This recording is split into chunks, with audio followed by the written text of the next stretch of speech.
बंधुगण मधुसूदन राव जे वर्णबोध लेखिकी ओडिया भाषा को प्रति घरे घरे परिचित करैथिले सी गोटे जन्मभूमि उपरे गोटे वंदना लिखिथिले मते भल लागिथिला सेटा को मु एथिर रखिछि मोर स्मृति विचित्रा रे आपण को भल लागियो सुनंतु। तुही मा जन्म भूमि पवित्र भारत भूमि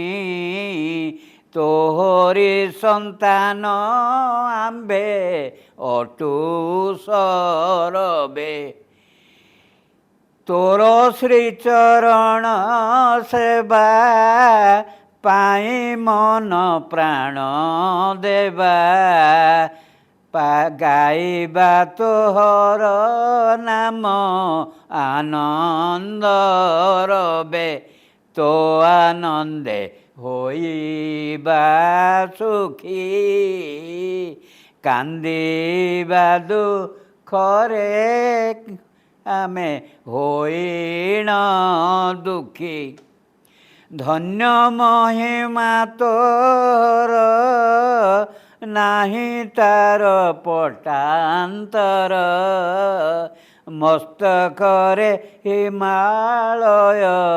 पर्वत बर दुई पारुषे जलधि ब्रह्मपुत्र सिंधु नदी चरण रे विराजित महासागर विंध्यगिरी बर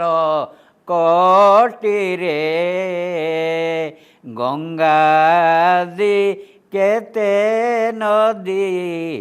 सोहे शरीरे जन्मिले तो कोଳରେ केते शूरवीर नरे रामचंद्र भीष्म द्रोण कर्ण अर्जुन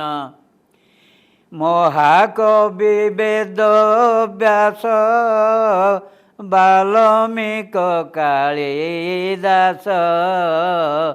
गाइले पवित्र कंठे तोहरी गुण चैतन्यादि महात्मा जने प्रचारिले विभु नाम आनंद मने केते केते पुण्यवती केते पतिव्रता सती केते वीर नारी केते वीर जननी समस्ते तोर दुहिता पद्मिनी सावित्री सीता दुर्गावती आदि केते वीरारमणि नमयी मा भक्ति भरे अधम क्षम सुत तो चरणी रे आपण मैंने जानिथिबे मधुसूदन राव 1853 जन्म होकरी मात्र 59 वर्ष रे 1912 मरी जाइथिले किंतु सी जो 1866 रे जो नौक दुर्भिक्ष ताको देखी भाषार सेतबेले जो दुर्दिन थिला ताको उठेइबा पई से निजे प्रतिज्ञाबद्ध होइथिले। हो।